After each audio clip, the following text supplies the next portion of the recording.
ಜೀನಾಗೆ ಸಂಪಾದಕತ್ವದಲ್ಲಿ ಜಿಎನ್ಎಸ್ news Sagar ಸುತ್ತದ ಆಚೆ ಈಚೆ ಭಾನುವಾರದ ನ್ಯೂಸ್ ಅಪ್ಡೇಟ್ಗೆ ತಮಗೆ ಸ್ವಾಗತ. ಮುಖ್ಯಾಂಶಗಳು: ಡಾಕ್ಟರ್ ಅಂಜನಪ್ಪ ಅವರಿಂದ ಆರೋಗ್ಯ ಹಾಗೂ ಡಾಕ್ಟರ್ ಹುಲೇಕಲ್ ನಟರಾಜ್ ಅವರಿಂದ ಮನಸ್ಸಿನ ಕುರಿತು ಮೌಲಿಕ ಮಾಹಿತಿ. ಮಾನವ ಆರೋಗ್ಯದ ಬಗ್ಗೆ ಜಾಗೃತಿ ವಹಿಸಿ ಎಂದ ಅಂಜನಪ್ಪ, ಮನಸ್ಸು ನಿಯಂತ್ರಣದಲ್ಲಿರಿಸಿಕೊಳ್ಳಿ ಎಂದ ಹುಲಿಕಲ್. ಶಿಕ್ಷಕರ ವಿವಿಧೋದ್ದೇಶ ಸಹಕಾರ ಸಂಘದ ಪದಗ್ರಹಣ. ಸಹಕಾರ ಸಂಘ ಸದೃಢಗೊಳಿಸಲು ಮಾಲ್ತೇಶ್ ಮತ್ತು ಜಗನ್ನಾಥ್ ಕರೆ. ಎಂಡಿಎಫ್ ಪದವಿ ಪೂರ್ವ ಕಾಲೇಜಿನಲ್ಲಿ ಪ್ರತಿಭಾ ಪುರಸ್ಕಾರ. ಶೈಕ್ಷಣಿಕವಾಗಿ ವಿದ್ಯಾರ್ಥಿಗಳು ಸಮಾಜದ ಮುಖ್ಯವಾಹಿನಿಗೆ ಬರಲು ಡಾಕ್ಟರ್ ಕಿಶನ್ ಕರೆ. ಈಗ ಸುದ್ದಿಯ ವಿವರ. ಆರೋಗ್ಯ ರಕ್ಷಣೆ ನಮ್ಮ ಕೈನಲ್ಲಿ ಇರುತ್ತದೆ. ಸದೃಢ ಆರೋಗ್ಯ ಇದ್ದಾಗ ಮಾತ್ರ ಸುಂದರ ಜೀವನ ರೂಪಿಸಿಕೊಳ್ಳಲು ಸಾಧ್ಯ ಎಂದು ಕಿಮ್ಸ್ ಆಸ್ಪತ್ರೆ ಉಪಾಧ್ಯಕ್ಷ ಡಾಕ್ಟರ್ ಆರ್ ಅಂಜನಪ್ಪ ತಿಳಿಸಿದರು. ಸಾಗರದ ಅಜಿತ ಸಭಾಭವನದಲ್ಲಿ ಭಾನುವಾರ ತಾಲೂಕು ಕನ್ನಡ ಸಾಹಿತ್ಯ ಪರಿಷತ್ ವತಿಯಿಂದ ಹಮ್ಮಿಕೊಳ್ಳಲಾಗಿದ್ದ ಉಪನ್ಯಾಸ ಕಾರ್ಯಕ್ರಮದಲ್ಲಿ ಅವರು ಆರೋಗ್ಯದಲ್ಲಿ ಆತಂಕವೇಕೆ ವಿಷಯ ಕುರಿತು ಉಪನ್ಯಾಸ ನೀಡುತ್ತಿದ್ದರು. 566 ಮಾಂಸಖಂಡಗಳಿದ್ದಾವೆ ನಿಮ್ಮ ದೇಹದಲ್ಲಿ. ಸ್ಕೆಲೆಟಲ್ ಮಸಲ್ ಅಂತೀವಿ, ಅಂದರೆ ಅವು ನಿಮ್ಮ ಕಂಟ್ರೋಲ್ ಇದ್ದಾವೆ. ಮಡ್ಚು, ನಾನು ಹೇಳಿದ್ರೆ ಅದು ಮಡ್ಚ್ಕೊಳ್ಳೋದು, ಮಡ್ಚಲ್ಲ, ಬ್ರೈನ್ ಹೇಳ್ತಾ ಇರ್ತದೆ. ಅಂಜನಪ್ಪ ಹೇಳ್ತಾನೆ ಮಡ್ಚುಕ ಅಂತ, ಹಿಂದಕ್ಕೆ ಹೋಗೋದು ಹಿಂದಕ್ಕೆ ಹೋಗ್ತದೆ. ಪ್ಯಾರಲೈಸಿಸ್ ಆದಾಗ ಏನು ಹೇಳಿದ್ರು ಕೇಳೋಲ್ಲ, ಯಾಕಂದರೆ ಪ್ಯಾರಲೈಸ್ ಆಗ್ಬಿಟ್ಟಿದೆ. ಸ್ಟ್ರೋಕ್ ಹೊಡೆಯೋದು ಆಗೋದೇ, ಯಾವ ನಾನು ಲೆಕ್ಕ ಹೊಡೆದಿದ್ದೆ ಸ್ಟ್ರೋಕ್ ಹೊಡೆದಿದೆ ಅಂದರೆ ಅವ್ನು ಮಾತು ಕೇಳೋದು, ಯಾಕಂದರೆ ಬ್ರೈನ್ ಹೋಗಿದೆ ಆ ಕಡೆ. ಲೆಫ್ಟ್ ಸೈಡ್ ಹೋದರೆ ರೈಟ್ ಸೈಡ್ ಎದ್ದೊಳೋದೇ ಇಲ್ಲ. ಆದರೆ ನಿಮ್ಮ ಕಂಟ್ರೋಲ್ನಾಗಿರೋ ಮಸಲ್ನಲ್ಲಿ 566 ಮಸಲಲ್ಲಿ ದ ಮೋಸ್ಟ್ ಇಂಟೆಲಿಜೆಂಟ್ ಮಸಲ್ ಯಾವುದು ಅಂದರೆ ನಿಮ್ಗೆ ಆಶ್ಚರ್ಯ ಆಗುತ್ತೆ.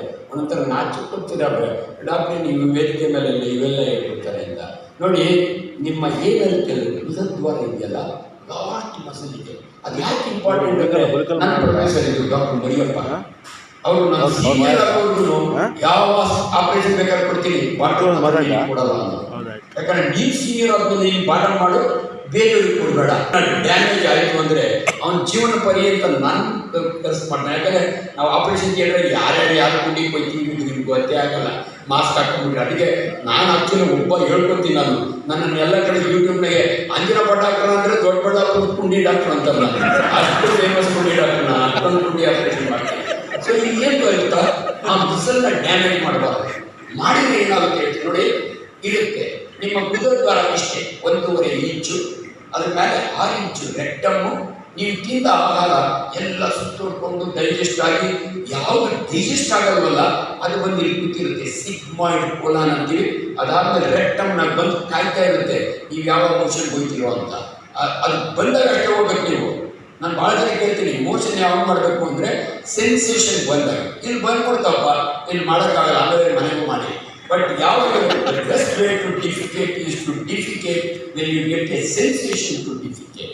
ಅದಕ್ಕೆ ಬ್ಯೂಟಿಫುಲ್ ರಿಫ್ಲಕ್ಸ್ ಕಾಲ್ಡ್ ಗ್ಯಾಸ್ಟ್ರೋಕೋಲಿಕ್ ರಿಫ್ಲಕ್ಸ್. ಅದಕ್ಕೆ ಮೊದಲು ಇದೇನು ಕೊಡ್ತೀನಿ ನಾನು, ಇದೆಯಲ್ಲ ಕೂತಿರ್ತೀರಿ ಆರಾಮಾಗಿ, ನಾನಂತ ಅವನ ಸೂಟ್ ಹಾಕೊಂಡೆ ಕೂತಿರ್ತಾನೆ, ಅದ್ರ ಮೇಲಿಂದ ಏನೋ ಗೊತ್ತಾದೆ ಅದು ನೋಡ್ತದೆ.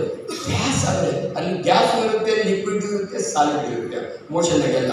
ಅದು ಗ್ಯಾಸ್ ಆದರೆ ಏನು ನೀಟಾಗಿ ಬಿಟ್ಕೊಡುತ್ತೆ ಅಂದರೆ ಅವನಿಗೇನು ತೊಂದರೆ ಇಲ್ಲ, ಪಾಕ್ಕೊಂಡು ಮುಚ್ಚಿರ್ತಾನೆ, ಅಷ್ಟೇ ತೊಂದರೆ ಇಲ್ಲ, ಬಿಟ್ಕೊಡುತ್ತೆ ಅದು. ಆದರೆ ಏನಾದರೂ ಲಿಕ್ವಿಡ್ ಬಂತು ಅಂದರೆ ಅದೆಷ್ಟು ಚೆನ್ನಾಗಿ ಕಂಡಿಡುತ್ತೆ ಗೊತ್ತಾ. ಲಿಕ್ವಿಡ್ ಅಂದರೆ ಟಕ್ಕ ತಿಳ್ಕೊಳ್ತದೆ, ಯಾಕಂದರೆ ನೀವು ಬಿಟ್ಟರೆ ಚೇಂಜ್ ಮಾಡಬೇಕಾಗುತ್ತೆ ಅಂತ ಬುದ್ಧಿವಂತ ಮಸಲು. ಸಾಲಿಡನ್ನು ಬಿಡೋದೇ ಇಲ್ಲ ನೋಡ್ರಿ, ಇನ್ನೊಂದು ತಿಳ್ಕೊಳ್ಳಿ. ಸೊ ಸ್ವಚ್ಛ ಒಂದು ನನಗೆ ಗೊತ್ತಿಲ್ಲ, ಅದಕ್ಕೆ ವಿಜ್ಞಾನ ಸಬ್ಜೆಕ್ಟ್ ನಾವು ಆಯುರ್ವೇದದವರು ಹೋಗಿದ್ದಾರೆ, ಹೋಮಿಯೋಪತಿಯವರು ಇದ್ದಾರೆ, ನಮ್ಮಲ್ಲೂ ಇದ್ದಾರೆ. ಅನ್ಫಾರ್ಚುನೇಟ್ ಗೌರವ ಇದ್ದಿದೆ, ನಾಟಿ ಬಳಿ ಔಷಧಿನ ನಾನು ಬೈತಾ ಇಲ್ಲ, ಅದಕ್ಕಾದ ತನ್ನದೇ ಆದ ಮಹತ್ವ ಇತ್ತು. ಇವತ್ತು ನಾರ್ತ್ ಕರ್ನಾಟಕದ ಒಬ್ಬ ಎಲ್ಡರ್ಲಿ ಪರ್ಸನ್ ಕೂತ್ಕೊಂಡು ಟಿ ವಿ ಒಳಗೆ ಏನು ಮಾತಾಡ್ತಾನೆ ಅಂದರೆ, ಗ್ರೇಡ್ 4 ಕ್ಯಾನ್ಸರ್ ನಾವು ಯಾವಾಗ ಸ್ಟೇಜ್ ಮಾಡ್ತೀವಿ ಬಂದರೆ ನಾನು ವಾಸಿ ಮಾಡ್ತೀನಿ ಅಂತಾನೆ. ಹೆಂಗ್ರಿ ಮಾಡ್ತಾನೆ, ವಾಸಿ ಆಗ್ಬಿಡುತ್ತೆ ಅಂದರೆ ಹೆಂಗೆ ನಂಬ್ತೀರಿ ನೀವು? ಕ್ಯಾನ್ಸರ್ ಕಂಡುಹಿಡಿಯೋದು ಅಷ್ಟು ಸುಲಭ ಅಲ್ಲ. ನಮಗೆ ಕ್ಯಾನ್ಸರ್ ಬಗ್ಗೆ ಅನೇಕ ವಿಚಾರಗಳಿರ್ತವೆ. ಇಂಥವ್ರಾಗಿ ಮಾತಾಡಿದಾಗ ಮನಸ್ಸಿಗೆ ಬೇಜಾರಾಗುತ್ತೆ. ಸಮಾಜ ಇವ್ರ ಹತ್ರ ಹೋದ್ರೆ ಏನಾಗ್ಬಿಡುತ್ತೆ ಅಂದರೆ, ಅನ್ಫಾರ್ಚುನೇಟ್ಲಿ ಜನಗಳಿಗೆ ನಮ್ಮನ್ನು ಕಂಡ್ರೆ ಭಯ, ಬಡ್ಡಿ ಮಗ ಕುಯ್ದುಬಿಡ್ತಾನೆ ಅಂತ. ಅದಕ್ಕೆ ಆದಷ್ಟು ಆಪರೇಷನ್ ಇಲ್ಲ ಅಂದಾಗ ನಂಬ್ಕೋತಾರೆ. ಅವ್ರ ಹತ್ರ ಹೋದವರು ಸ್ಟೇಜ್ 4 ತಗೋತಾನೇ ಇರ್ತಾರೆ. ಸ್ಟೇಜ್ 4 ನಮ್ಮ ಹತ್ರ ಬರ್ತಾರೆ. ಅದೇ ಸ್ಟೇಜ್ 1 A ಬಂದರೆ ನಾನು ಇವತ್ತು ಬಳೆ ಅಂಗಡಿ ಹಚ್ಚಿ ಬೆಂಗಳೂರಿನೊಳಗೆ ಮಾಗಡಿ ರೋಡ್ನಲ್ಲಿ ಆಕೆ ಬ್ರೆಸ್ಟ್ ತೆಗೆದು 17 ವರ್ಷ ಆಯಿತು. ಇವತ್ತು ಬದುಕಿದೆ ಅಜ್ಜಿ. ಯಾಕೆ ಬದುಕಿದೆ ಅಂದರೆ ಸ್ಟೇಜ್ 1 ಅದೇ ಸ್ಟೇಜ್ 4 ಬಂದರೆ ಹೋಯ್ತು. ಅದಕ್ಕೊಂದು ಎಕ್ಸಾಂಪಲ್ ಕೊಟ್ಟು ಮೈ ಕೈಂಡ್ ಓವರ್ ಮಾಡ್ತೀನಿ. ಒಂದು ಸಾಫ್ಟ್ವೇರ್ ಇಂಜಿನಿಯರ್ ನವರಂಗ ಹತ್ರ ದೊಡ್ಡಬಳ್ಳಾಪುರದವ್ರು, ನಾನು ದೊಡ್ಡಬಳ್ಳಾಪುರದವ್ರು. ಆಕೆಗೆ 26 ವರ್ಷ, ಒಬ್ಬ ಮಗ ಇದ್ದಾನೆ. ಬ್ರೆಸ್ಟ್ನಲ್ಲಿ ಒಂದು ಗಂಟು ಬರುತ್ತೆ. ಅಮ್ಮ, ನಾನು ಕೆಲವು ಕಾಯಿಲೆಗಳಿಗೆ ತುಂಬ ಸಾಯ್ತಾರೆ ನಮ್ಮ ದೇಶದಲ್ಲಿ. ಒಂದು ಗರ್ಭಕೋಶದ ಕ್ಯಾನ್ಸರ್, ಸರ್ವೈಕಲ್ ಕ್ಯಾನ್ಸರ್, ಇನ್ನೊಂದು ಬ್ರೆಸ್ಟ್ ಕ್ಯಾನ್ಸರ್. ಎರಡು ಯಾಕೆ ಸಾಯ್ತಾರೆ ಅಂದರೆ ಸ್ಟೇಜ್ 1 ಬರೋಲ್ಲ. ಯಾಕೆ ಬರೋಲ್ಲ ಅಂದರೆ ಬ್ರೆಸ್ಟ್ನೊಳಗೆ ಇರೋ ಕ್ಯಾನ್ಸರು ಪೇನ್ಲೆಸ್ ಕ್ಯಾನ್ಸರ್. ತುಂಬ ಹೆಣ್ಮಕ್ಳು ಬ್ರೆಸ್ಟ್ನ ಪೇಯ್ನ್ ಆದರೆ ನಮಗೆ ಬೇಗ ಓಡ್ ಬರ್ತಾರೆ. ನಾವು ಧೈರ್ಯ ಹೇಳ್ತೀವಿ, ಇದು ಬ್ರೆಸ್ಟ್ ಪೇಯ್ನ್ ಇದೆ, ಇದು ಕ್ಯಾನ್ಸರ್ ಆಗಲ್ಲ ಅಂತ. ಯಾಕಂದರೆ cancer is A painless condition. ಆಮೇಲೆ ನಾನು ಟ್ರೈನ್ ಡ್ಯಾಡ್. ನೀವು ನಾಚಿಕೊಂಡು ಹೆಣ್ಮಕ್ಳು ಡಾಕ್ಟರ್ ಹತ್ರ ಹೋದರೆ ಅದೊಂದು ಸ್ಪೆಷಾಲಿಟಿ ಅಲ್ಲ, ನನ್ನ ಸ್ಪೆಷಾಲಿಟಿ. ನನ್ನ ಕೈ ಹೆಂಗಿರುತ್ತೆ, ಬ್ರೆಸ್ಟ್ ಮೇಲೆ ಕೈ ಇಟ್ಟರೆ ಇದು ಕ್ಯಾನ್ಸರು ನಾನ್ ಕ್ಯಾನ್ಸರ್ ಅಂತ ಕಂಡುಹಿಡಿಯೋಷ್ಟು ಶಕ್ತಿ ನನ್ನ ಕೈ ಇರುತ್ತೆ, ನನ್ನ ಪ್ರೀತಿ. ಅದಾದಮೇಲೆ ಏನು ಎಷ್ಟು ಸರಳಮ್ಮ, ನಿಮಗೆ ಹೇಳ್ಕೊಟ್ಟಿರ್ತೀವಿ.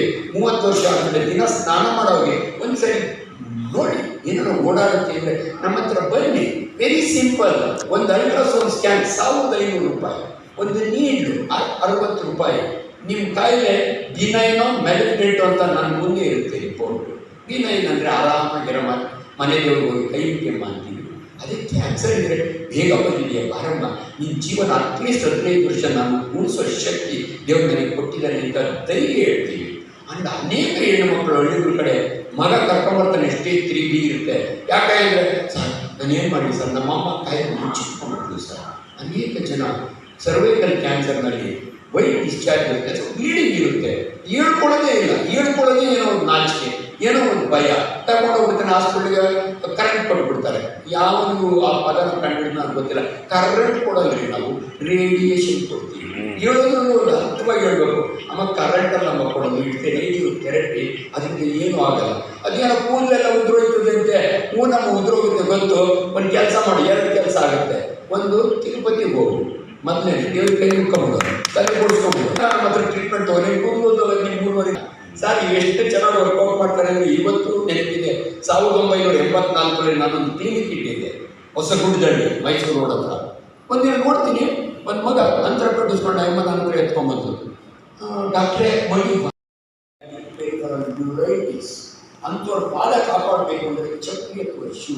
ಅವ್ರು ನಡ್ಕೊಂಡು ಹೋಗ್ತಾರೆ, ಒಳಗಡೆ ಕಲ್ಲು ಇಟ್ಕೊತದೆ, 2 ಬೆಳೆಸು ಅಂತ ಗೊತ್ತೇ ಆಗಲ್ಲ. ಯಾಕಂದರೆ ಪೇಯ್ನ್. ನಾನು ಭಾಳ ಕಡೆ ಹೇಳಿದ್ದೀನಿ, ನೋವು ದೇವರು ಮನುಷ್ಯನಿಗೆ ಕೊಟ್ಟಿರುವ ವರ, ಶಾಪ ಅಲ್ಲ. ತಲೆನೋವು ಅನ್ಕೋಬೇಡಿ. ತಲೆನೋವಿಲ್ಲದ್ರೆ ನೀವು ಬದುಕಲಿಕ್ಕೆ ಆಗಲ್ಲ. ತಲೆನೋವಿನ ಜೊತೆ ಬದುಕಿ. ಅದರೊಳಗೆ ಕಾಲು ಯಾವ ಸೆನ್ಸೇಷನ್ ಇರೋಲ್ಲ. ಹೋಗ್ತಾರೆ, ಎಲ್ಲ ಆದಮೇಲೆ ತಮಿಳುನಾಡು ದೇವಸ್ಥಾನಕ್ಕೆ ಬರ್ತಾರೆ. ನೀವು ನೋಡಿದಿರ ಅಲ್ಲಿ ಎಷ್ಟು ಎಕರೆಗಳ ಗಟ್ಟಲೆ ದೇವಸ್ಥಾನ, ಎಲ್ಲ ಸುಡು ಕಲ್ಲುಗಳು, ಅದ್ರ ಮೇಲೆ ನಡ್ಕೊಂಡು ಹೋಗ್ತಾರೆ ಬರೀ ಕಾಲಿನಲ್ಲಿ. ಒಬ್ಬೇ ಬರುತ್ತೆ, ಅವ್ರಿಗೆ ಗೊತ್ತೇ ಆಗಲ್ಲ. ಈ ಮಕ್ಕಳು ನಡೆಯೋಕ್ಕಾಗಲ್ಲ, ಯಾಕಂದ್ರೆ ಟಕ್ ಅಂತ ಕಾಲು ಎತ್ಕೊತಾರೆ. ಡಯಾಬಿಟಿಸ್ ಬೆಂಗಳೂರಿಗೆ ಬರೋದು ಇಷ್ಟಪ್ಪ ಕಾಲು ಬಾತ್ಕೊಂಡಿರುತ್ತೆ, ಸೆಲ್ಯುಲೈಟಿಸ್ ಅಂತೀವಿ, ಅಡ್ಮಿಟ್ ಮಾಡ್ತೀವಿ, ಆಂಟಿಬಯೋಟಿಕ್ ಕೊಡ್ತೀವಿ. ಇಲ್ಲ, ಕಪ್ಪಾಗುತ್ತೆ, ಗ್ಯಾಂಗ್ರೀನ್, ಬಿಲೋನಿಯಾ ಹೇಳ್ತೀವಿ. ನಿಮ್ಮ ಜೀವ ಉಳಿಬೇಕು ಅಂದರೆ ಕಾಲು ಮಾಡ್ಕೊಂಡು ಅಂತ ಕಾಲು ತೆಗಿತೀವಿ. ಸೊ ಅದರಿಂದ ನಾನು ಏನು ಹೇಳೋಕೆ ಹೊರಟಿದ್ದೆ ಅಂದರೆ, ಕೆಲವು ವಿಚಾರಗಳು ಕಾಂಟ್ರವರ್ಸಿ ಇದೆ, ನೀವು ಕೇಳಿದ ಕರೆಕ್ಟಾಗಿದೆ, ನಿಮ್ಗೆ ಅದರಿಂದ ಖುಷಿ ಆಗುತ್ತೆ ಅಂದರೆ ದಯವಿಟ್ಟು ಮಾಡಿ.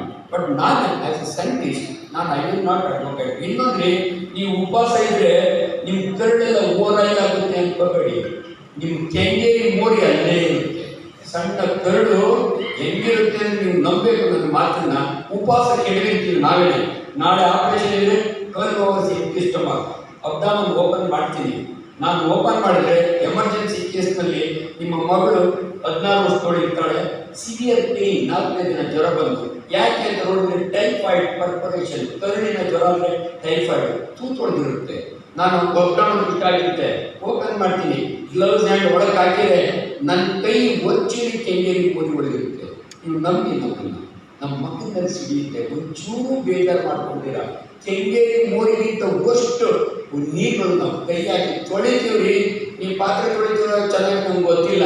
ನಿಮ್ಮ ಮಕ್ಕಳ ಹೊಟ್ಟೆನ, ನಿಮ್ಮ ಹೊಟ್ಟೆನ ಏನು ತೊಳಿತೀವಿ ಅಂದರೆ 3 ಸಾರಿ ನೀರು ಹಾಕಿ ತೊಳೆದು ಒಂಚೂರು ಬೇಜಾರು ಮಾಡ್ಕೊಳ್ತೀರ. ಸುಸ್ತಾಗಿ ಅದು ದಬ್ಬು ಹಾಕ್ಕೊಳ್ತೀರ, ಅಲ್ಲೇ ಹೋಗಿ ಒಡ ಕಲಿಸ್ತೀವಿ, ಒಡ ತಿಂತೀವಿ ನಾವು. ಈ ನಮ್ಮ ಪ್ರೊಫೆಷನ್ನು. ಸೊ ಇನ್ನೇನಾದರೂ ಇದೆಯಾ ಮಾಡ್ತೀರಾ? ಡಯಾಬಿಟಿಸ್ ಸಕ್ಕರೆ ಕಾಯಿಲೆ ಇರೋರಿಗೆ ನಾನು ಭಾಳ ಸರಳವಾಗಿ ಹೇಳಿ ಸರ್, ನಾವು ಟೀ ಹಾಕಿಕೊಳ್ಳಿ ಅಂತ. ಏನು ಡಾಕ್ಟ್ರೆ 4 ಸರಿ ಟೀ ಕುಡಿಯೋಣ? ಇಲ್ಲ ಕಣಪ್ಪ, 4 ಟೀ ಅಂದರೆ ತಟ್ಟೆ ತುಂಬ ತರಕಾರಿ ತಿಂಡಿ, ಇಲ್ಲ ಬೇರೆ ಸೊಪ್ಪು ತರಕಾರಿ ಉಪವಾಸ ನನ್ನ ಪ್ರಕಾರ ಇದರಿಂದ. ಇನ್ನೊಂದು ಡಯಾಬಿಟಿಸ್ ಅಂತ ನೋಡಿ, ನೀವೆಲ್ಲರೂ ಕೂಡ ಗೌರವದಿಂದ ಹೊರಗಡೆ ಸೊಪ್ಪು ಬಿಟ್ಕೊಂಡ್ರಿ, ಶೂ ಹಾಕೊಂಡು ಹೋಗಿದ್ದೀರಿ. ನಟರಾದ ಮೇಲೆ ಅಥವಾ ಕೇಳಿದ್ರು ನಾನು ಶೂ ಹಾಕೊಂಬೋದ ಪರವಾಗಿಲ್ಲ ಅಂದರು. ಬಟ್ ನಾನು ನಿಮ್ಗೆ ಒಂದು ಮಾತು ಹೇಳ್ತೀನಮ್ಮ, 1 out of 7 is a diabetic in India. India is diabetes capital of the world. ನಾನು ಇವಾಗ 35 ಸಾವಿರ ಆಪರೇಷನ್ ಮಾಡಿದ್ದೀನಿ. ಆದರೆ ನನ್ನ ಮನಸ್ಸಿಗೆ ಬೇಜಾರಾದಂಥ ಒಂದು ಸಾವಿರಾರು ಆಪರೇಷನ್ಗಳಲ್ಲಿ ಒಂದು ಖಾತೆಗೆ ಆಂಪ್ಯುಟೇಷನ್ ಆಗಿದೆ. ಮನಸ್ಸೇ ಹೀಗೇಕೆ ವಿಷಯ ಕುರಿತು ವೈಚಾರಿಕ ಚಿಂತಕ ಡಾಕ್ಟರ್ ಹುಲಿಕಲ್ ನಟರಾಜ್ ಮಾತನಾಡಿ,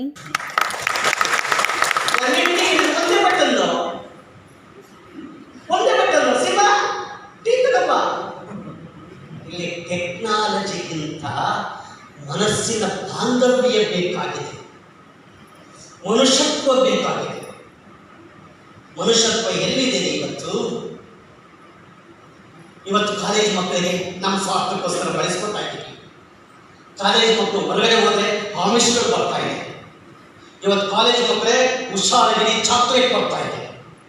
ಯಾರೋ ಒಂದು ಚಾಕ್ಲೇಟ್ ಕೊಡ್ತಾರೆ, ತುಂಬಾ ಚೆನ್ನಾಗಿದೆ ಅಂತ ಚಾಕ್ಲೇಟ್ ತಿಂದೆ 2 ಸೆಕೆಂಡಲ್ಲಿ ಅನೆಸ್ಟಿಯಾ ಕೊಡ್ತಾನೆ, ನಾನು ಮೂರ್ಛೆ ಹೋಗ್ತೀನಿ, ಏನಾಗುತ್ತೆ ಗೊತ್ತಾಗಲ್ಲ. ಪೇಪರ್ ಬರ್ತಾ ಇದೆ 2 ದಿನದ ಮುಂದೆ, ಇಷ್ಟೆಲ್ಲವೂ ಕೂಡ ಬರ್ತಾ ಇದೆ ಹೊರಗಡೆಯಿಂದ. ವಿಕೃತ ಮನಸ್ಸುಗಳು ನಮ್ಮ ಮನಸ್ಸಿನ ಮೇಲೆ ಆಟ ಆಡ್ತಾ ಇದೆ. ನಿಮ್ಮ ಮನಸ್ಸನ್ನು ಗಟ್ಟಿತನಗೊಳಿಸಿಕೊಂಡ್ರೆ ಮನಸ್ಸೇ ಹೀಗೆ ಅಲ್ಲ, ಮನಸ್ಸೇ ಹೀಗೆ. ಮನಸ್ಸು ಯಾಕಂತ ಆಗ್ತಾ ಇದೆ? ಅಯ್ಯೋ ನನ್ನ ಹಣೆಬಾರ ಯಾಕೆ ಆಗ್ತಾ ಇದೆ? ಅಯ್ಯೋ ನನ್ನ ಭ್ರಷ್ಟಾಚಾರ ಯಾಕಂತ ಆಗ್ತಾ ಇದೆ? ನೀವು ಸರಿಯಾಗಿ ಮನಸ್ಸನ್ನ ತನ್ನ ಹತೋಟಿಯಲ್ಲಿ ಕರ್ಕೊಂಡು ಹೋಗ್ಲಿಲ್ಲ ಅಂದ್ರೆ, ಕುದುರೆಗೆ ಏನು ಕಟ್ಟಿದ್ದೀವಿ ಕರ್ಕೊಂಡು ಹೋಗ್ಲಿಲ್ಲ ಅಂದ್ರೆ, ಇವೆಲ್ಲವೂ ಕೂಡ ನಮ್ಮ ಮನಸ್ಸಿನ ಮೇಲೆ ಗಡಪ್ರಹಾರ ಮಾಡ್ತವೆ. ಜೀವನ ಪರ್ಯಂತ ಮಾನಸಿಕ ಒತ್ತಡಗಳಲ್ಲೇ ಸಾಯಬೇಕಾಗುತ್ತೆ. ಸ್ನೇಹಿತರೆ, ಕೊನೆಯದಾಗಿ ನಾನು ಕೈ ಮೀರ್ತಾ ಇದ್ದೀನಿ ಅಂತ ಅನ್ಕೊಂಡಿದ್ದೀನಿ. ದೇಹಕ್ಕೆ ಕಾಯಿಲೆ ಬಂದರೆ ಇವರಿರ್ತಾರೆ.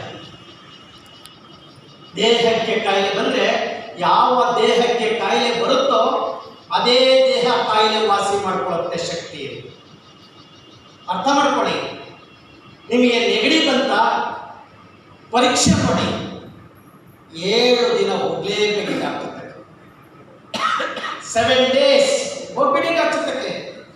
ಯಾವ ದೇಹಕ್ಕೆ ನೆಗಡಿ ಬಂದಿದೆ ಅದೇ ದೇಹ ನೆಗಡಿಯನ್ನು ಕ್ಯೂರ್ ಮಾಡಬಾರ್ದು. ನಾಯಿ ನದಿಗಳು ಹೋಗ್ತವ ಆಸ್ಪತ್ರೆಗೆ, ಪ್ರಾಣಿಗಳು ಹೋಗ್ತವ ಆಸ್ಪತ್ರೆಗೆ? ಇಲ್ಲ.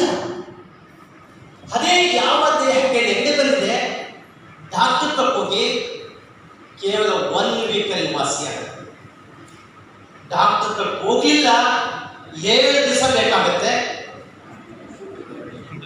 ಡಾಕ್ಟರ್ ಹೋದ್ರೆ 1 ವೀಕ್. ಈಗ ಯೋಚನೆ ಮಾಡಿ, 7 days ಬೇಕಾ 1 ವೀಕ್ ಬೇಕಾ? ಮಾತಾಡಿ. ಎಸ್ ತೆಗಿ. ಎರಡು ಒಂದೇ. ಇಲ್ಲಿ ಯಾವುದು ಚೆಕ್ ಆಗಬೇಕಾಗಿತ್ತು? ನಮ್ಮ ಮನಸ್ಥಿತಿ. ನಮ್ಮ ಮನಸ್ಥಿತಿ. ಮನಸ್ಸನ್ನ ಸದೃಢಗೊಳಿಸಿಕೊಳ್ಳೋಣ. ಹಾಗಾದ್ರೆ ಮನಸ್ಸಿಗೆ ಸದೃಢಗೊಳಿಸಿಕೊಳ್ಳೋಕೆ ಏನು? ಸ್ಮೈಲ್. ನಗದನ್ನೇ ಬಿಟ್ಬಿಟ್ಟಿದ್ದೀವಿ ನಾವು.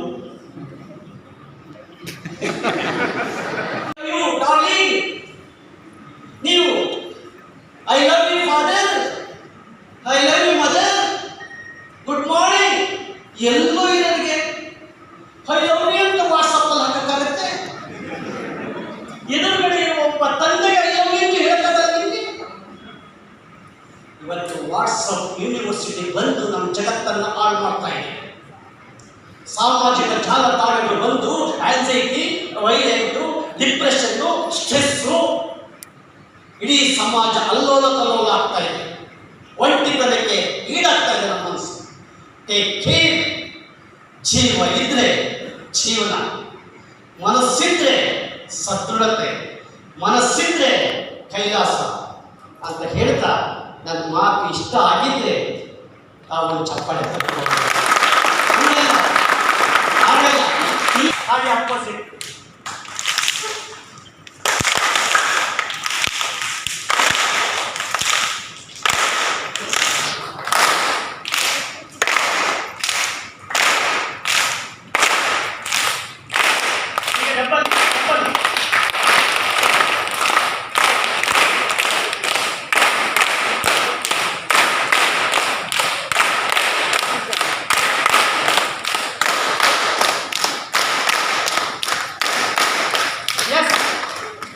ಏನು ಮಾಡಬೇಡಿ, ಬೆಳಗ್ಗೆ ಎದ್ದ ತಕ್ಷಣ ಚೆನ್ನಾಗಿ ಒಂದು 5 ನಿಮಿಷ ಕುತ್ಕೊಂಡು ಒಂದು ಕಪ್ ಬಿಸಿ ನೀರನ್ನು ಕಚ್ಕೊಂಡು ಕುಡಿದು ಚೆನ್ನಾಗಿ ಕ್ಲಾಪ್ಸ್ ಹಾಕಿ ಮೈನೆಲ್ಲ ಹಿಂಗೆ ಟಚ್ ಮಾಡ್ಕೊಳ್ಳಿ. ಅಜಾಗೃತ ಅವಸ್ಥೆಗಳಲ್ಲಿ ಅಷ್ಟೇ ಸಾಕು. ನಮಸ್ಕಾರ. ಪೂಜೆ ಮಾಡ್ತೀವಿ ಯಾರು? ನಾವೇ. ದೇವರ ಮುಂದೆ ಕೇಳ್ಕೊಳ್ತೀವಿ, ದೇವರೇ ನಮ್ಮಪ್ಪ ಕಾಪಾಡು ಅಂತೀವಿ ನಾವೇ. ದೇವರ ಮುಂದೆ ಇರ್ತಕ್ಕಂಥ ದುಡ್ಡನ್ನು ಕಳ್ತನ ಮಾಡೋರು ಯಾರು? ಇಲ್ಲಿವರೆಗೂ ನಾವು ಅಂದ್ಕೊಂಡು ಬಂದಿವಿ, ದೇವರೇ ಶಕ್ತಿ ಅಗಾಧವಾಗಿ ನಂಬ್ಕೊಂಡು ಬಂದಿದ್ದೀವಿ ನಾವು. ಅಟ್ಲೀಸ್ಟ್ ಒಂದು ಸಣ್ಣ ಬ್ಯಾಕ್ಟೀರಿಯಾ, ಕೋವಿಡ್ ವೈರಸ್ ಅದು ಬಂದು ನಮ್ಮಿಂದಲೇ ಸ್ಟಾರ್ಟ್ ಆಯಿತು, ನಮಗೆ ಕಚ್ಚಿತು, ಅನೇಕ ಜನ ಕಾರಣಕ್ಕೆ ಒಳಗಾಗ್ತದೆ. ಇಲ್ಲಿವರೆಗೂ ನಂಬ್ಕೊಂಬಂದ್ವಲ್ಲ, ನಮ್ಮ ಮನಸ್ಸು ದೇವರ ಶಕ್ತಿ ಇದೆ ಅಂತ ಬಂದ್ವಲ್ಲ. ಕೋವಿಡ್ ಕಾಲದಲ್ಲೂ ದೇವಸ್ಥಾನಕ್ಕೆ ಬೀಗ ಹಾಕಿದ್ವಿ. ನನ್ನ ಪ್ರಕಾರ ಮನಸ್ಸಿಗೆ ಬೀಗ ಹಾಕಿದ್ವು, ದೇವಸ್ಥಾನಕ್ಕೆ ಬೀಗ ಹಾಕಿದ್ವು. ನಾವು ಯೋಚನೆ ಮಾಡಿ. ಎಲ್ಲದರ ಶಕ್ತಿ ಯಾವುದು ಅಂದರೆ ನಮ್ಮ ಮನಸ್ಸು.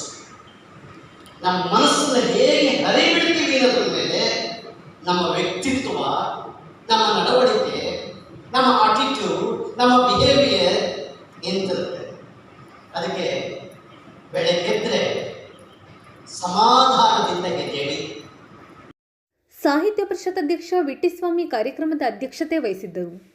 ಪ್ರಾಥಮಿಕ ಶಾಲಾ ಶಿಕ್ಷಕರ ಸಂಘದ ಅಧ್ಯಕ್ಷ ಮಾಲತೇಶಪ್ಪ, ಸರ್ಕಾರಿ ನೌಕರರ ಸಂಘದ ಅಧ್ಯಕ್ಷ ಜಿ ಪರಮೇಶ್ವರಪ್ಪ, ಸಾಹಿತ್ಯ ಪರಿಷತ್ ಕಾರ್ಯದರ್ಶಿ ಜಿ ನಾಗೇಶ್ ಉಪಸ್ಥಿತರಿದ್ದರು.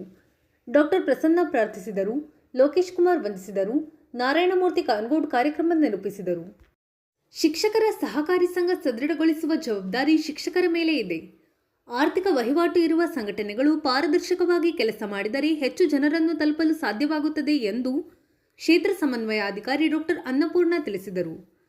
ಸಾಗರದ ಅಜಿತ ಸಭಾಭವನದಲ್ಲಿ ಶನಿವಾರ ಪ್ರಾಥಮಿಕ ಶಾಲಾ ಶಿಕ್ಷಕರ ವಿವಿಧೋದ್ದೇಶ ಸಹಕಾರ ಸಂಘದ ಪದಗ್ರಹಣ ಕಾರ್ಯಕ್ರಮವನ್ನು ಉದ್ಘಾಟಿಸಿ ಅಭಿನಂದನೆ ಸ್ವೀಕರಿಸಿ ಅವರು ಮಾತನಾಡುತ್ತಿದ್ದರು. ಪ್ರಾಥಮಿಕ ಶಾಲಾ ಶಿಕ್ಷಕರ ಸಂಘದ ಅಧ್ಯಕ್ಷ ಮಾಲತೇಶಪ್ಪ ಮಾತನಾಡಿ, ಅಭಿವೃದ್ಧಿಗಾಗಿ ಕಟ್ಟಿರ್ತಕ್ಕಂಥ ಸಂಘ ನಮ್ಮ ತಾಲೂಕಿನ ಪತ್ತಿನ ಸಹಕಾರ ಸಂಘ. ಪ್ರಾಮಾಣಿಕವಾಗಿ ದಕ್ಷತೆಯಿಂದ ಕೆಲಸ ಮಾಡಿದಾಗ ಸಂಘಟನೆಗಳು, ಸಂಘಗಳು ಉದ್ಧಾರ ಆಗ್ತವೆ.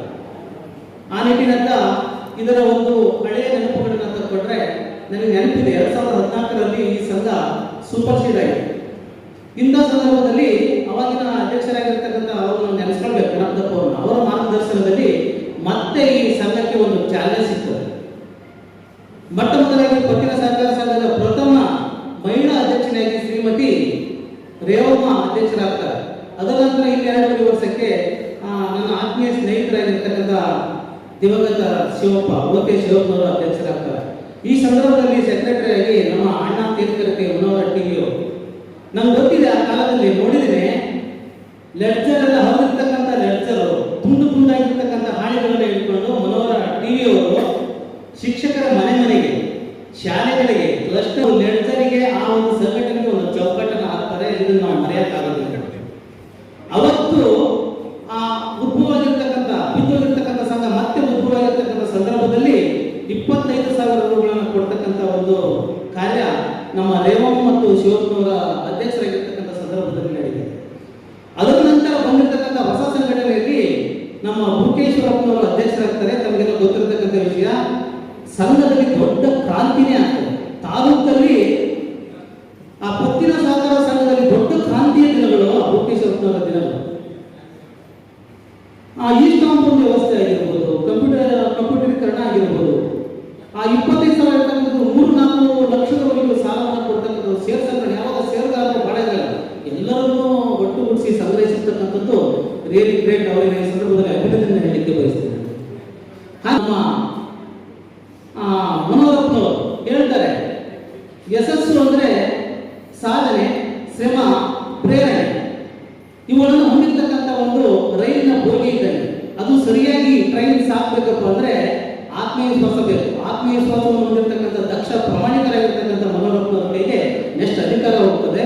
ಅವರು ಹೆಚ್ಚಿನ ಸೇವೆಗಳನ್ನು ಸಂಗ್ರಹಣೆ ಮಾಡೋದಕ್ಕೂ ಯಾವುದೇ ಪ್ರಚಾರ ಇಲ್ಲದೆ ಆ ಒಂದು ಸಂಘಟನೆಗೆ ಬಲವನ್ನು ಕೊಟ್ಟಿರ್ತಕ್ಕಂಥದ್ದು ನೀವೆಲ್ಲರೂ ನೋಡಿದ್ರಿ. ಅದಕ್ಕೆ ಅವರು ಹೇಳಿದರೆ ಕೇಳಿದ್ರಿ. ಈಗ ಮತ್ತೊಬ್ಬ ಪ್ರಾಮಾಣಿಕರು ಹೇಳಿದ್ರು, ಅವರು ₹1 ತಿನ್ನೋದು ಬಿಡಲ್ಲ, ತಿನ್ನೋದು ಇಲ್ಲ ನಮ್ಮ ಚಂದ್ರಪ್ಪನವರು. ಇದ್ರ ಜೊತೆಗೆ ಸಂಘಟನೆಯನ್ನ ಬೆಳೆಸಬೇಕಾಗಿದೆ. ನಾನು ಪ್ರಾಥಮಿಕ ಶಾಲಾ ಶಿಕ್ಷಣದ ತಾಲೂಕಿನ ಅಧ್ಯಕ್ಷನಾಗಿ ಹೇಳಲಿಕ್ಕೆ ಬಯಸ್ತೇನೆ, ಎಲ್ಲ ಟೀಚರ್ಸ್ ನಂಬಿಬಿಟ್ಟು ಒಂದು ಸೇರುಗಳನ್ನ ಮಾಡೋಣ, ಹೆಚ್ಚೆಚ್ಚು ಸೇರುಗಳನ್ನ ಮಾಡೋಣ, ಇದು ತ್ವರಿತಗೊಳಿಸೋಣ. ಸರ್ವಕಾಲದಲ್ಲಿ 8-10 ಲಕ್ಷ ರೂಪಾಯಿ ಸಾಲ ಕೊಡ್ತಾರೆ, ಕಡಿಮೆ ಪರ್ಸೆಂಟೇಜ್. ನಮ್ಮ ಬಡ್ಡಿ ಸಂಘದಲ್ಲಿ ಬಹಳ ಕಡಿಮೆ ಇದೆ. ನಾವು ಸ್ಯಾಲರಿಗೆ ಹೋಗ್ಬಿಟ್ರೆ 14% ಇದೆ, 12%. ನಾವು ಯಾಕೆ ನಮ್ಮ ಸಂಘಟನೆಯನ್ನು ಬಲಗೊಳಿಸಿಕೊಂಡು ಒಂದೇ ದಿನದಲ್ಲಿ ಸಿಗ್ತದೆ, ಅಲ್ಲಿ ಹೋದ್ರೆ 100 ದಿನಕ್ಕೆ ಸೈನ್ ಮಾಡಬೇಕು. 2 ದಿನ, 3 ದಿನ, 4 ದಿನ, 15 ದಿನ ಕಾಯ್ಬೋದು. ಒಂದೇ ದಿನದಲ್ಲಿ ಬೆಳಗ್ಗೆ ಬಂದರೆ ಸಂಜೆ ಕಡೆಗೆ ನಾವು ನಮ್ಮ ಸಂಘಟನೆಯಲ್ಲಿ ಹಣವನ್ನು ಪಡೆಯಬಹುದು. ಅದಕ್ಕಾಗಿ ನಾವು ಬಲಿಷ್ಠಗೊಳಿಸೋಣ. ಸಂಘದ ಜಿಲ್ಲಾ ಸಹ ಕಾರ್ಯದರ್ಶಿ ಕೆ ಜಗನ್ನಾಥ್ ಮಾತನಾಡಿ, ನಾಮಿನೇಷನ್ ಫೈಲ್ ಮಾಡೋದು ಭಾಳ ಚಿಕ್ಕಾಟ ಅಂತಂದ್ರೆ ಬೇಡ ಮರೆ ವಾಪಸ್ ತಗೊಂಡ್ಬಿಡ್ತೀನಿ ಅನ್ನೋದು. ಈ ಸಾರಿ ನಡೆದಂಥ ಈ ಪ್ರಾಥಮಿಕ ಶಾಲಾ ವಿದ್ಯೋದ್ದೇಶ ಸಹಕಾರ ಸಂಘದ ಚುನಾವಣೆಯ ಸಂದರ್ಭದಲ್ಲಿ ನಮ್ಮ ಪ್ರಾಥಮಿಕ ಶಾಲಾ ಶಿಕ್ಷಕರ ಸಂಘ ಒಂದು ಪ್ರಯತ್ನವನ್ನು ಮಾಡಿದೆ. ಏನಾದರೂ ಮಾಡಿ ಆರ್ಥಿಕವಾದಂಥ ಖರ್ಚು ವೆಚ್ಚಗಳು ಸೊಸೈಟಿಗೆ ಆಗಬಾರ್ದು, ಅವಿರೋಧ ಆಯ್ಕೆಯನ್ನು ಮಾಡಿ ಯಾವುದೇ ಗುಂಪುಗಾರಿಕೆಯಿಂದ ಹಾಗೆ ಚುನಾವಣೆಯನ್ನು ಮಾಡಬೇಕು ಅಂತೇಳಿ ಬಹಳ ಕಸರತ್ತು ಮಾಡಿ ಅಂತಿಮವಾಗಿ 10 ಜನರನ್ನು ಅವಿರೋಧ ಆಯ್ಕೆ ಮಾಡಲಿಕ್ಕೆ ನಾವೆಲ್ಲ ಶಿಕ್ಷಕ ಬಂಧುಗಳು ಶ್ರಮ ಪಟ್ಟಿದ್ದೀವಿ. 10 ಜನ ಅವಿರೋಧವಾಗಿ ಆಯ್ಕೆ ಆದರು. ಕೆಲವರ ಅನುಪಸ್ಥಿತಿಯಿಂದಾಗಿ ಕೊನೆಯಲ್ಲಿ 3 ಸೀಟ್ಗಳಿಗೆ 5 ಜನ ಉಳ್ಕೊಂಡ್ರು. ಅನಂತರ ಅನಿವಾರ್ಯವಾಗಿ ಚುನಾವಣೆ ಆಯಿತು. ಆದರೂ ಕೂಡ ಎಲ್ಲರ ಬೆಂಬಲಿತ ಅಭ್ಯರ್ಥಿಗಳೇ ಆಯ್ಕೆ ಆಗಿರ್ತಕ್ಕಂಥದ್ದು. ಸೋಲು ಗೆಲುವು ಇದ್ದದ್ದೇ, ಸೋತವರೇ ನಮ್ಮ ಶತ್ರುಗಳಲ್ಲ. ಚುನಾವಣೆ ಅಂತಂದರೆ ಗೆಲ್ಲೋರು ಸೋಲಲು ಇದ್ದದ್ದೇ, ಓಟಿನ ಏರಿಳಿತದಲ್ಲಿ ಹಂಗಾಗುತ್ತೆ. ಆ ನಿಟ್ಟಿನಲ್ಲಿ ಚಂದ್ರಪ್ಪನವ್ರನ್ನ ಅವರ ಹಿರಿತನ, ಅವರಿಗೆ ಸಿಗಬೇಕಾದಂಥ ಒಂದು ಅವಕಾಶದಿಂದಾಗಿ ಅವರನ್ನು ಆ ಒಂದು 13 ಜನರ ಟೀಮು ಉಳಿದಂಥ ಎಲ್ಲ ಸಂಘಟಕರ ಸಲಹೆಯನ್ನು ತೆಗೆದುಕೊಂಡು ಅವರನ್ನು ಅಧ್ಯಕ್ಷರನ್ನಾಗಿ ಮಾಡಿದ್ದಾರೆ. ಅವರಿವತ್ತು ಅಧ್ಯಕ್ಷರಾಗಿ ಪದಗ್ರಹಣವನ್ನು ಸ್ವೀಕಾರ ಮಾಡಿದ್ದಾರೆ. ಅವರ ಆಡಳಿತದ ಅವಧಿಯಲ್ಲಿ ಅವರು ಏನು ಕನಸುಗಳನ್ನು ಕಟ್ಟಿಕೊಂಡಿದ್ದಾರೆ, ಶಿಕ್ಷಕರ ಸೇವೆ ಮಾಡಬೇಕು, ಪತ್ತಿನ ಸಹಕಾರ ಸಂಘವನ್ನು ಬೆಳೆಸಬೇಕು ಅನ್ನುವಂಥ ನಿಟ್ಟಿನಲ್ಲಿ ಅವರು ಇಟ್ಟ ಹೆಜ್ಜೆಗೆ ಯಶಸ್ಸು ಸಿಗಲಿ ಅಂತೇಳಿ ಅವರಿಗೆ ನಿಮ್ಮೆಲ್ಲರ ಪರವಾಗಿ ಹೃತ್ಪೂರ್ವಕವಾದಂಥ ಅಭಿನಂದನೆಗಳನ್ನು. ಸಂಘದ ನಿಕಟಪೂರ್ವ ಅಧ್ಯಕ್ಷ ಮನೋಹರಪ್ಪ ಡಿ ಕಾರ್ಯಕ್ರಮದ ಅಧ್ಯಕ್ಷತೆ ವಹಿಸಿದ್ದರು.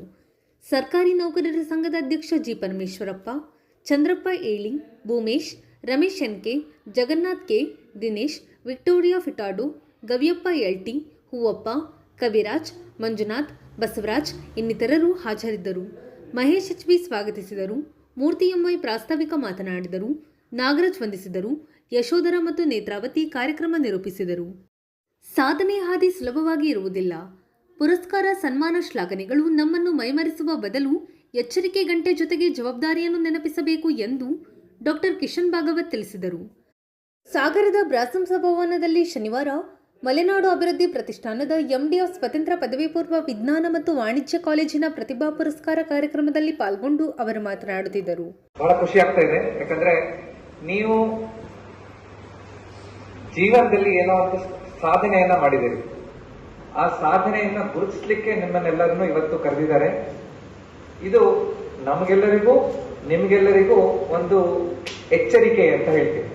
ಒಂದು ಕತೆ ಹೇಳ್ತೀನಿ. ಎಲ್ಲರೂ ಆ ಕಡೆ ಈ ಕಡೆ ನೋಡ್ತಾ ಇದ್ದಾರೆ. ಒಂದು ಕತೆ ಹೇಳಿದ್ರೆ ಎಲ್ಲರೂ ನನ್ನ ಕಡೆ ನೋಡ್ತೀರಾ? Very good. ಕ್ಯಾಂಬೋಡಿಯಾ ಅಂತ ಒಂದು ದೇಶ ಇದೆ, ಗೊತ್ತಾ ನಿಮಗೆ? ಕ್ಯಾಂಬೋಡಿಯಾ ಅಂತ ದೇಶ ಇದೆ. ಅಲ್ಲಿ ಕ್ಯಾಂಬೋಡಿಯಾ ದೇಶದಲ್ಲಿ ಈಗ ಹೇಗೆ ಭಾರತಕ್ಕೆ ಬ್ರಿಟಿಷರು ಬಂದ್ರು, ಎಲ್ಲ ಬೇರೆ ಬೇರೆ ಎಷ್ಟೊಂದು ಜನ ದರೋಡೆಕೋರರು ಬಂದ್ರು, ಬೇರೆ ಬೇರೆ ದೇಶದಿಂದ ಬಂದು ಇಲ್ಲಿಂದ ದೋಚ್ಕೊಂಡು ಹೋದ್ರು. ಅದೇ ರೀತಿ ಕ್ಯಾಂಬೋಡಿಯಾ ದೇಶಕ್ಕೂ ಹಲವಾರು ಜನ ಬಂದು ಅಲ್ಲಿರೋ ಸಂಪತ್ತನ್ನ ದರೋಡೆ ಮಾಡ್ಕೊಂಡು ಹೋಗ್ತಾ ಇದ್ರಂತೆ. ಅವಾಗ ಒಂದು ಹಳ್ಳಿಯಲ್ಲಿ ಒಂದು ದೊಡ್ಡ ಬಂಗಾರದ ಬುದ್ಧನ ಸ್ಟ್ಯಾಚು ಇತ್ತು. ಏನಿತ್ತು? ಬಂಗಾರದ ಬುದ್ಧ, ಗೋಲ್ಡನ್ ಬುದ್ಧ ಸ್ಟ್ಯಾಚು ಇತ್ತು. ಆ ಹಳ್ಳಿಯವರೆಲ್ಲ ಸೇರಿ ಒಂದು ಪ್ಲಾನ್ ಮಾಡಿದ್ರು, ಇದನ್ನ ದೋಚ್ಕೊಂಡು ಹೋಗ್ಬಾರ್ದು ಅಂದ್ರೆ ಏನ್ ಮಾಡ್ಬೇಕು, ನಾವೇನ್ ಮಾಡ್ಬೋದು ಅಂತ ಯೋಚನೆ ಮಾಡಿದ್ರು. ಅವಾಗ ಅವ್ರಿಗೆ ಎಲ್ಲರೂ ಊರಿನವರೆಲ್ಲ ಸೇರ್ಕೊಂಡು ಇನ್ನೇನ್ ದರೋಡೆಕೋರರು ಬರೋಕ್ಕಿಂತ ಮೊದಲು ದೊಡ್ಡ ಬಂಗಾರದ ಸ್ಟ್ಯಾಚ್ಯೂ ಇತ್ತು, ಇದನ್ನ ನೋಡಿದ್ರೆ ಅವ್ರು ತಗೊಂಡು ಹೋಗದೆ ಅದಕ್ಕೆ ಎಲ್ಲರೂ ಸೇರಿ ಮಣ್ಣಿನ ಒಂದು ಲೇಪನ ಮಾಡಿ ಮಣ್ಣಿಂದ ಮುಚ್ಚಿಬಿಟ್ರು. ದೂರದಿಂದ ನೋಡಿದ್ರೆ ಅದು ಏನಿಸ್ತಾ ಇತ್ತು, ಮಣ್ಣಿನ ಬುದ್ಧ ಅಂತ ಅನಿಸ್ತಾ ಇತ್ತು. ಸೊ ಅವರು ದರೋಡೆಕೋರರು ಬಂದು ಎಲ್ಲಾ ಬೇರೆ ಬೇರೆ ಇರುವಂತಹ ಬೇರೆ ಸಂಪತ್ತು ಬಂಗಾರ ಅದು ಇದು ಎಲ್ಲ ಎತ್ಕೊಂಡು ಹೋದ್ರು, ಏನೇನು ಕಷ್ಟಗಳು ಕೊಡ್ಬೇಕು ಎಲ್ಲ ಕೊಟ್ಟು ಹೋದ್ರು. ಆದ್ರೆ ಇದನ್ನ ನೋಡಿದ ತಕ್ಷಣ ಇವರಿಗೆ ಬಂಗಾರದ್ದು ಅಂತ ಅನಿಸ್ಲಿಲ್ಲ, ಮಣ್ಣಿಂದು ಏನು ಬೆಲೆ ಬಾಳುವಂತದ್ದಿಲ್ಲ ಅಂತ ಹೇಳ್ಕೊಂಡು ಅದನ್ನಲ್ಲೇ ಬಿಟ್ಟು ಹೋದ್ರು. ಆ ಊರಿನವ್ರಿಗೆ ಎಲ್ಲರಿಗೂ ಗೊತ್ತಿತ್ತು, ಅವ್ರಿಗೆಲ್ಲ ಖುಷಿ ಆಯ್ತು, ಓ ಇದು ಬಂಗಾರದ್ದು ಅಂತ ಹೇಳ್ಕೊಂಡು ಅನ್ಕೊಂಡು ಏನು ಅವರು ಮುಚ್ಚಿಡ್ಲಿಕ್ಕೆ ನೋಡಿದ್ರು, ಅದು ಮುಚ್ಚಿಡ್ಲಿಕ್ಕೆ ಅವ್ರಿಗೆ ಸಾಧ್ಯ ಆಯ್ತು. ಆದ್ರೆ ಅವರ ಮಕ್ಕಳು ಮೊಮ್ಮಕ್ಕಳು ಆದ ನಂತರ ಮತ್ತೆ ಯಾರಾದ್ರೂ ಮತ್ತೆ ದರೋಡೆಕೋರರು ಬರ್ಬೋದೇನೋ ಅಂತ ಆ ಭಯದಲ್ಲಿ ಅವರು ಮಣ್ಣಲ್ಲಿ ಮುಚ್ಚಿದ್ದು ಅದೇ ರೀತಿ ಮಣ್ಣಿಂದೆ ಕಂಟಿನ್ಯೂ ಆಗ್ಬಿಟ್ಟು 3-4 ಜನರೇಷನ್ ಆದ್ಮೇಲೂ ಕೂಡ ಅದು ಮಣ್ಣಲ್ಲೇ ಮುಚ್ಚಿದ್ದಕ್ಕೆ ಆ ಕಥೆ ಎಲ್ಲರಿಗೂ ಮರ್ತೋಗ್ಬಿಡ್ತು. ಅದು ಮಣ್ಣಲ್ಲಿ ಮುಚ್ಚಿತ್ತು, ಈ ತರ ಬಂದಿದ್ರು ಅನ್ನೋದು ಯಾರಿಗೂ ನೆನಪೇ ಇರ್ಲಿಲ್ಲ. ಒಂದ್ಸಲ ಏನಾಯ್ತು, 50 ವರ್ಷದ ಹಿಂದೆ ಒಂದು ಭೂಕಂಪ ಆಯ್ತು. ಭೂಕಂಪ ಆದಾಗ ಅಲ್ಲಿ ಆ ಬಂಗಾರದ ಬುದ್ಧ ಏನು ಮಣ್ಣಲ್ಲಿ ಮುಚ್ಚಿತ್ತೋ ಅವಾಗ ಒಂದು ಕ್ರ್ಯಾಕ್ ಬಂತು. ಆ ಕ್ರ್ಯಾಕ್ ಬಂದಾಗ ಒಳಗಡೆ ಏನೋ ಹೊಳಿತಾ ಇದೆಯಲ್ಲ ಅಂತ ಊರ್ನವರೆಲ್ಲ ಹೋಗಿ ನೋಡಿದಾಗ ಅವಾಗ ನಿಧಾನವಾಗಿ ತೆಗೆದಾಗ ಅವ್ರಿಗೆ ಆಶ್ಚರ್ಯ ಆಯ್ತು, ನಾವ್ ಇಷ್ಟು ದಿನ ಇದು ಮಣ್ಣಿನ ಮೂರ್ತಿ ಅಂತ ಅನ್ಕೊಂಡಿದ್ವಲ್ಲ, ಇದರಲ್ಲಿ ಒಳಗಡೆ ಬಂಗಾರದ ಬುದ್ಧ ಇದ್ದಾನೆ ಅಂತ. ನಾವ್ ಈ ಕಥೆಯಿಂದ ಏನ್ ಅರ್ಥ ಮಾಡ್ಕೋಬೇಕಂದ್ರೆ, ನಾವೆಲ್ಲರೂ ನಮ್ಮ ಒಳಗಡೆ ಆ ಗೋಲ್ಡನ್ ಬುದ್ಧ, ಆ ಬಂಗಾರದ ಬುದ್ಧ ಇದ್ದಾರೆ. ಅದನ್ನ ನಾವು ಸರಿಯಾದ ರೀತಿಯಲ್ಲಿ ಅನಾವರಣಗೊಂಡಾಗ ಮಾತ್ರ ನಮ್ಮ ಪ್ರತಿಭೆ ಹೊರಗಡೆ ಬರುತ್ತೆ. ಹುಟ್ಟಿರುವಂತ ಪ್ರತಿಯೊಂದು ಮಗು, ಪ್ರತಿಯೊಂದು ವ್ಯಕ್ತಿಯಲ್ಲಿ ಭಗವಂತ ಒಂದೇ ರೀತಿ ಯಾರಲ್ಲೂ ತಾರತಮ್ಯ ಮಾಡಿಲ್ಲ. ಎಲ್ಲರಿಗೂ ನಾನು ಡಾಕ್ಟರ್ ಆಗಿ ಹೇಳ್ಬೋದು, ಒಂದೇ ರೀತಿಯಾದಂತಹ ನರಕೋಶಗಳು, ನ್ಯೂರಾನ್ಸ್, ನರ್ವ್ ಸೆಲ್ಸ್ ಅನ್ನ ಬ್ರೈನ್ ಅಲ್ಲಿ, ಮೆದುಳಲ್ಲಿ, ನಮ್ಮ ದೇಹದಲ್ಲಿ ಕೊಟ್ಟಿದ್ದಾನೆ. Nobody is Born intelligent. ಯಾರೋ ಹುಟ್ಟಿದಾಗಲೇ ಅವರು ಜಾಣ ಆಗಿರಲ್ಲ. ನಾವು ಹೇಗೆ ಅದನ್ನ ಸರಿಯಾಗಿ ಉಪಯೋಗಿಸ್ಕೊತೀವಿ, ನಮ್ಮ ವಾತಾವರಣ ಹೇಗಿದೆ, ಅದನ್ನ ನಮಗೋಸ್ಕರ ಪಾಸಿಟಿವ್ ಆಗಿ ನಾವು ಹೇಗೆ ತಗೋತೀವಿ ಅನ್ನೋದ್ರ ಮೇಲೆ ನಮ್ಮ ಭವಿಷ್ಯ ಏನು ಅನ್ನೋದು ನಿರ್ಧಾರ ಆಗುತ್ತೆ. ನಾವು ಆ ಮಣ್ಣಿನ ಬುದ್ಧ ಹಾಗೆ ಉಳ್ಕೋತೀವ ಅಥವಾ ನಮ್ಮ ಒಳಗಡೆ ಇರುವಂತಹ ಬಂಗಾರದ ಬುದ್ಧನನ್ನ ನಾವು ಅನಾವರಣಗೊಳಿಸ್ತೀವ. ನಮ್ಮ ಒಳಗಡೆನೆ ಇದೆ. ಎಜುಕೇಶನ್ ಅಂತ ಹೇಳಿ ಏನ್ ನಾವು ಕರಿತೀವಿ, ಅದು ಎಜುಕೇರ್ ಅನ್ನುವಂತಹ ಶಬ್ದದಿಂದ ಬಂದಿದೆ ಅಂತ ಹೇಳ್ತಾರೆ. ಎಜುಕೇರ್ ಅನ್ನುವಂತ ಒಂದು ನಿಜವಾದ ಅರ್ಥ ಬ್ರಿಂಗಿಂಗ್ ಔಟ್ ಫ್ರಮ್ ವಿದಿನ್. ನಮ್ಮೊಳಗೆ ಎಲ್ಲ ಕ್ಯಾಂಬೋಡಿಯಾ ಅಂತ ದೇಶ ಇದೆ. ಅಲ್ಲಿ ಕ್ಯಾಂಬೋಡಿಯಾ ದೇಶದಲ್ಲಿ ಈ ಹೇಗೆ ಭಾರತಕ್ಕೆ ಬ್ರಿಟಿಷರು ಬಂದ್ರು, ಎಲ್ಲ ಬೇರೆ ಬೇರೆ ಎಷ್ಟೊಂದು ಜನ ದರೋಡೆಕೋರರು ಬಂದ್ರು, ಬೇರೆ ಬೇರೆ ದೇಶದಿಂದ ಬಂದು ಇಲ್ಲೆಲ್ಲ ದೋಚ್ಕೊಂಡು ಹೋದ್ರು. ಅದೇ ರೀತಿ ಕ್ಯಾಂಬೋಡಿಯಾ ದೇಶಕ್ಕೂ ಹಲವಾರು ಜನ ಬಂದು ಅಲ್ಲಿರೋ ಸಂಪತ್ತನ್ನ ದರೋಡೆ ಮಾಡ್ಕೊಂಡು ಹೋಗ್ತಾ ಇದ್ದಾರೆ. ಆವಾಗ ಒಂದು ಹಳ್ಳಿಯಲ್ಲಿ ಒಂದು ದೊಡ್ಡ ಬಂಗಾರದ ಬುದ್ಧನ ಸ್ಟ್ಯಾಚ್ಯೂ ಇತ್ತು. ಏನಿತ್ತು? ಬಂಗಾರದ ಬುದ್ಧ, ಗೋಲ್ಡನ್ ಬುದ್ಧ ಸ್ಟ್ಯಾಚ್ಯೂ ಇತ್ತು. ಆ ಹಳ್ಳಿಯವರೆಲ್ಲ ಸೇರಿ ಒಂದು ಪ್ಲಾನ್ ಮಾಡಿದ್ರು, ಇದನ್ನ ದೋಚ್ಕೊಂಡು ಹೋಗ್ಬಾರ್ದು ಅಂದ್ರೆ ಏನ್ ಮಾಡ್ಬೇಕು, ನಾವೇನ್ ಮಾಡ್ಬೋದು ಅಂತ ಯೋಚನೆ ಮಾಡಿದ್ರು. ಅವಾಗ ಅವ್ರಿಗೆ ಎಲ್ಲರೂ ಊರಿನವರೆಲ್ಲ ಸೇರ್ಕೊಂಡು ಇನ್ನೇನ್ ದರೋಡೆಕೋರರು ಬರೋದಕ್ಕಿಂತ ಮೊದಲು ದೊಡ್ಡ ಬಂಗಾರದ ಸ್ಟ್ಯಾಚ್ಯೂ ಇತ್ತು, ಇದನ್ನ ನೋಡಿದ್ರೆ ಅವರು ತಗೊಂಡು ಹೋಗದೆ ಅದಕ್ಕೆ ಎಲ್ಲರೂ ಸೇರಿ ಮಣ್ಣಿನ ಒಂದು ಲೇಪನ ಮಾಡಿ ಮಣ್ಣಿಂದ ಮುಚ್ಚಿಬಿಟ್ರು. ದೂರದಿಂದ ನೋಡಿದ್ರೆ ಏನಿಸ್ತಾ ಇತ್ತು, ಮಣ್ಣಿನ ಬುದ್ಧ ಅಂತ ಅನಿಸ್ತಾ ಇತ್ತು. ಸೊ ಅವ್ರು ದರೋಡೆಕೋರರು ಬಂದು ಎಲ್ಲಾ ಬೇರೆ ಬೇರೆ ಇರುವಂತಹ ಬೇರೆ ಸಂಪತ್ತು ಬಂಗಾರ ಎಲ್ಲ ಎತ್ಕೊಂಡು ಹೋದ್ರು, ಏನೇನು ಕಷ್ಟಗಳು ಕೊಡ್ಬೇಕು ಎಲ್ಲ ಕೊಟ್ಟು ಹೋದ್ರು. ಆದ್ರೆ ಇದು ನೋಡಿದ ತಕ್ಷಣ ಇವರಿಗೆ ಬಂಗಾರದ್ದು ಅಂತ ಅನಿಸ್ಲಿಲ್ಲ, ಮಣ್ಣಿಂದು ಏನು ಬೆಲೆ ಬಾಳುವಂತದ್ದಿಲ್ಲ ಅಂತ ಹೇಳ್ಕೊಂಡು ಅಲ್ಲೇ ಬಿಟ್ಟು ಹೋದ್ರು. ಆ ಊರಿನವ್ರಿಗೆ ಎಲ್ಲರಿಗೂ ಗೊತ್ತಿತ್ತು, ಅವ್ರಿಗೆಲ್ಲ ಖುಷಿ ಆಯ್ತು, ಓ ಇದು ಬಂಗಾರದ್ದು ಹೇಳ್ಕೊಂಡು ಅನ್ಕೊಂಡು ಏನು ಅವ್ರು ಮುಚ್ಚಿಡ್ಲಿಕ್ಕೆ ನೋಡಿದ್ರು, ಅದು ಮುಚ್ಚಿಡ್ಲಿಕ್ಕೆ ಅವ್ರಿಗೆ ಸಾಧ್ಯ ಆಯ್ತು. ಆದ್ರೆ ಅವರ ಮಕ್ಕಳು ಮೊಮ್ಮಕ್ಕಳು ಆದ ನಂತರ ಮತ್ತೆ ಯಾರಾದ್ರೂ ಮತ್ತೆ ದರೋಡೆಕೋರರು ಬರ್ಬೋದೇನೋ ಅಂತ ಆ ಭಯದಲ್ಲಿ ಅವರು ಮಣ್ಣಲ್ಲಿ ಮುಚ್ಚಿದ್ದು ಅದೇ ರೀತಿ ಮಣ್ಣಿಂದೇ ಕಂಟಿನ್ಯೂ ಆಗ್ಬಿಟ್ಟು 3-4 ಜನರೇಷನ್ ಆದ್ಮೇಲೂ ಕೂಡ ಅದು ಮಣ್ಣಲ್ಲೇ ಮುಚ್ಚಿದ್ದಕ್ಕೆ ಆ ಕಥೆ ಎಲ್ಲರಿಗೂ ಮರ್ತೋಗ್ಬಿಡ್ತು. ಅದು ಮಣ್ಣಲ್ಲಿ ಮುಚ್ಚಿತ್ತು, ಈ ತರ ಬಂದಿದ್ರು ಅನ್ನೋದು ಯಾರಿಗೂ ನೆನಪೇ ಇರಲಿಲ್ಲ. ಒಂದ್ಸಲ ಏನಾಯ್ತು, 50 ವರ್ಷದ ಹಿಂದೆ ಒಂದು ಭೂಕಂಪ ಆಯ್ತು. ಭೂಕಂಪ ಆದಾಗ ಅಲ್ಲಿ ಆ ಬಂಗಾರದ ಬುದ್ಧ ಏನು ಮಣ್ಣಲ್ಲಿ ಮುಚ್ಚಿತ್ತೋ ಅವಾಗ ಒಂದು ಕ್ರ್ಯಾಕ್ ಬಂತು. ಆ ಕ್ರ್ಯಾಕ್ ಬಂದಾಗ ಒಳಗಡೆ ಏನೋ ಹೊಳಿತಾ ಇದೆಯಲ್ಲ ಅಂತ ಊರ್ನವರೆಲ್ಲ ಹೋಗಿ ನೋಡಿದಾಗ ಅವಾಗ ನಿಧಾನವಾಗಿ ತೆಗೆದಾಗ ಅವ್ರಿಗೆ ಆಶ್ಚರ್ಯ ಆಯ್ತು, ನಾನು ಇಷ್ಟು ದಿನ ಇದು ಮಣ್ಣಿನ ಮೂರ್ತಿ ಅಂತ ಅನ್ಕೊಂಡಿದ್ವಲ್ಲ, ಇದರಲ್ಲಿ ಒಳಗಡೆ ಬಂಗಾರದ ಬುದ್ಧ ಇದ್ದಾನೆ ಅಂತ. ನಾವ್ ಈ ಕಥೆಯಿಂದ ಏನ್ ಅರ್ಥ ಮಾಡ್ಕೋಬೇಕಂದ್ರೆ, ನಾವೆಲ್ಲರೂ ನಮ್ಮ ಒಳಗಡೆ ಆ ಗೋಲ್ಡನ್ ಬುದ್ಧ, ಆ ಬಂಗಾರದ ಬುದ್ಧ ಇದ್ದಾರೆ. ಅದನ್ನ ನಾವು ಸರಿಯಾದ ರೀತಿಯಲ್ಲಿ ಅನಾವರಣ ಕೊಟ್ಟಾಗ ಮಾತ್ರ ನಮ್ಮ ಪ್ರತಿಭೆ ಹೊರಗಡೆ ಬರುತ್ತೆ. ಹುಟ್ಟಿರುವಂತ ಪ್ರತಿಯೊಂದು ಮಗು, ಪ್ರತಿಯೊಂದು ವ್ಯಕ್ತಿಯಲ್ಲಿ. ಕಾರ್ಯಕ್ರಮದ ಅಧ್ಯಕ್ಷತೆ ವಹಿಸಿ ಎಂಡಿಎಫ್ ಅಧ್ಯಕ್ಷ ಎಂ ಹರನಾಥರಾವ್ ಮಾತನಾಡಿದರು. ಪ್ರಾಚಾರ್ಯ ಡಾಕ್ಟರ್ ಜಗದೀಶ್ ಭಂಡಾರಿ ಮಾತನಾಡಿದರು. ಅಮೂಲ್ಯ ಮತ್ತು ಸಂಗಡಿಗರು ಪ್ರಾರ್ಥಿಸಿದರು. ಸ್ವಾತಿ ಬಿ ಸ್ವಾಗತಿಸಿದರು. ರಕ್ಷಿತಾ ಅತಿಥಿಗಳನ್ನು ಪರಿಚಯಿಸಿದರು. ಪ್ರಿಯಾಂಕಾ ವಂದಿಸಿದರು. ಪೂಜಾ ಮತ್ತು ಶ್ರೇಯಾ ಕಾರ್ಯಕ್ರಮವನ್ನು ನಿರೂಪಿಸಿದರು. ಇದು ಭಾನುವಾರದ ಸಮಗ್ರ ಸುದ್ದಿ. ನಿರಂತರ ಸುದ್ದಿಗಾಗಿ ನೋಡ್ತಾ ಇರಿ GMS ನ್ಯೂಸ್. ನಮಸ್ಕಾರ.